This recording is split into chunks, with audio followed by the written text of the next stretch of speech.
All right, so welcome back to another episode of Finding Your Way with Lori and Tonya. We are so excited you're here. Listen, if you're just found us, if you're a first-time listener, we're sure there's something in here for you. We believe there's no accidents. So you found us for a reason, and if you're a returned listener, we're so glad you're back. And we ask that if there's something that brought you back, I bet there's something in your friend group that somebody there that needs to hear one of these as well. So we just ask that you share. You know, our total goal is to share with you things that have worked for us, so that you don't have to go mining for the information, but it's free right here for you. So today we're going to talk about kind of a fun topic and a thoughtful topic. I guess, you know, it's not all fun, but thought-provoking, about how we and what we ingest. Yeah, it's been coming up a lot for me lately, like hearing people either reading something or hearing somebody talk about like our body is our vessel. And, you know, if your vessel's clogged up, sometimes you can't get clear. And like, how are we taking care of our vessel so that we are, you know, living our purpose and that kind of thing. And so I thought, yeah, this would be sort of interesting since it's come up several times. It's like got me thinking about, when am I most clear? When am I most clear and most, Tonya and I talk about feeling in flow or feeling in alignment with like body, mind, spirit. Everything feels like it's flowing.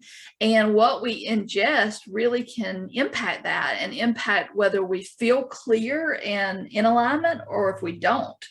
Yeah. Right. And so when we say ingest, we mean everything. So we're talking about, yes, the food and the liquid you're ingesting, but we're talking about what you're listening to, the music or the podcast or the background noise. We're talking about what you're watching on television. What kind of movies are you watching? You know, is there a happy medium to what you're ingesting? Who you are around? What conversations are you having and hearing and participating in? All of those things are ingestion, right? They're all a part of what happens in our mind. And I know for me, there are some of these things I'm really trying to work on and have done, you know, a fairly good job with. And I use some to balance out others, you know, and I'm still making strides in other areas.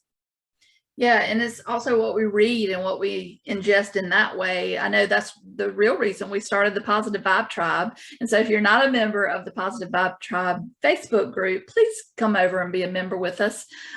We established that just because we needed to see more positivity in our news feed. So it's something that simple of what are you seeing every day in Instagram? What are you seeing every day?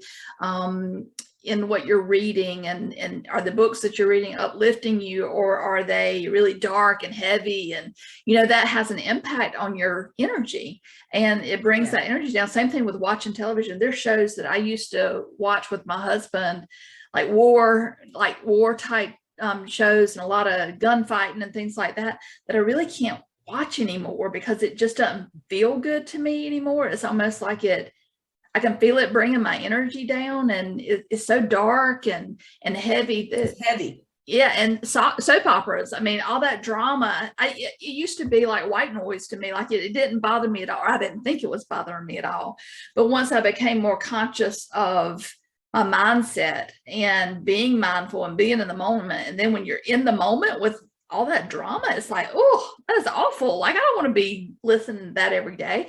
Stop watching it. Never look back kind of thing, right? So it is everything. It's not just food. And sometimes we numb ourselves with products, whether that's food or alcohol or drugs or whatever. We're numbing because we don't want to be clear. We don't want the clarity, because clarity, sometimes you have to look at things that aren't working, right? Right. And it's real. And so I know when we first started this journey, one of the first things we both eliminated was the news. Mm-hmm. Like within, I would say 6 months, I went from watching, you know, 3 times in the morning, like, you know, one morning show, news show, and then, you know, 2 evening shows to nothing. And then, you know, people ask me all the time, well, where do you get your news? I'm like, well, I'll look it up online, or I'll go to, you know, more of a credible where the information is not as biased, NPR, and just, you know, find out the basic facts, but not all the heaviness and the drama. I mean, you know, news stations, news channels they want you to watch them, right? And so they got to create the drama. And just eliminating that. I mean, I've got family members who the news is on repeat on more than one channel in their house. And since that they've started that habit, I have noticed a complete difference in their personality. Complete. Happy-go-lucky, easygoing, and now short-tempered and everything is a big deal. And it's just simply nothing else has changed much in their lives, just simply what they're ingesting. With the news, there's so much we can't control. It's okay to know the basic facts, but that whole drama piece, when you start eliminating that, it's amazing the clarity you get and the things you spend other time on. Yeah, you know what I read recently, and I don't know if it's true or not, so you didn't hear it here if it's false information, but it was that when news channels first started, that, you know, there's different frequencies for different emotions and that kind of thing, and they had set the news to a frequency meant to incite. So it was meant to incite anger, meant to incite the listeners of it. Because remember, the news used to be on the radio before it was on television. So even way back then, that they really were looking for that frequency, that was the purpose of the news way back then. And I really don't know if that's true or not, but it sort of makes sense, right? Because that's what it happens to people. They get incited, like they get wound up about stuff that they're seeing on the television that's not really like impacting them in this moment, right? Right. Yes. Well, and it's, you know, it's like you said, the dramas on television. I try to, like, I record a lot of the sitcoms, and I do like a Yellowstone, and I do like, I've got some dramas that I really enjoy, but that's not solely what I watch, right? And so I do add in some more uplifting things. Ted Lasso. I mean, who doesn't love some Ted Lasso, for goodness sakes? And if you don't know who that is, Apple TV, you got to at least subscribe for the free week and binge it. Yeah, that's my jam recently, if you haven't seen that. So I laugh every time. It's the silliest thing, but it's Jimmy Fallon, who I love because he's got such a great uplifting spirit. But that's one of those that it's completely silly, but it makes you laugh, and before you know it, you're smiling. And it's like, I would much rather use my time to do something that makes me laugh and smile than, you know, have bad dreams at night because of the stuff I used to watch would be like that, right. You know? Well, and it's the same thing with listening to my kids on TikTok.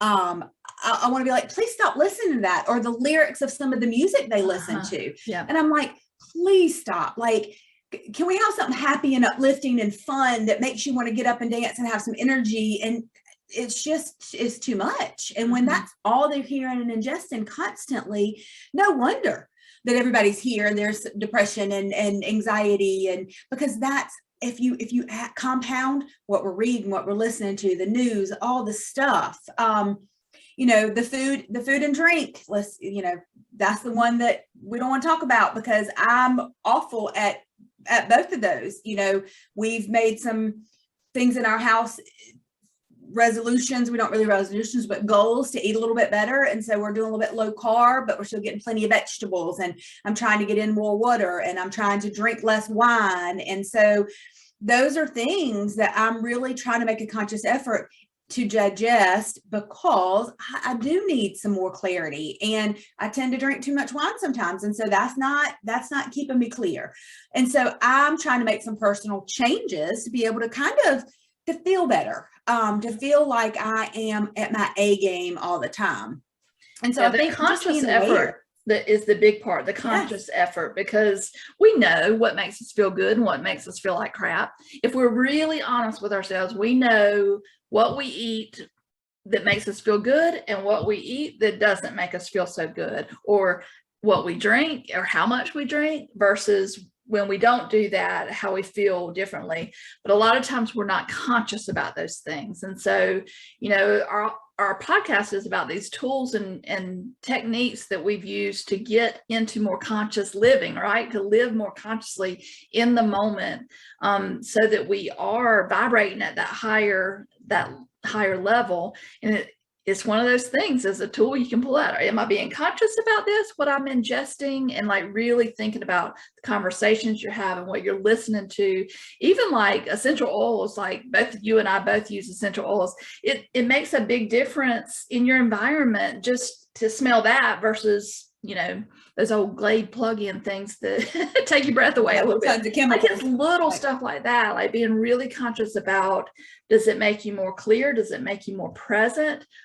Or does it take you away, further away from that mindful state? Right. And we're not saying you change everything at one time. Right. We're not saying stop drinking, you only eat vegetables, you only listen to music. Like, we're not saying that. We're just saying conscious, making that conscious effort to question yourself, especially if you notice your energy level coming down. Question yourself, what did I eat that might make me be feeling like this? Or what have I drank? Or was that too much? Or did I not walk away during that office gossip session because I probably should have? You know, I used to have that at one of my offices where I literally would have to get up and take a break and go to the bathroom because of what was going on and being said. And I could no longer participate, but I also could no longer hear it. So it's when that tense stuff or that negativity gets spoken, just take a break, walk outside. But it's just making a conscious effort of how something made you feel, and then how do I change that for next time?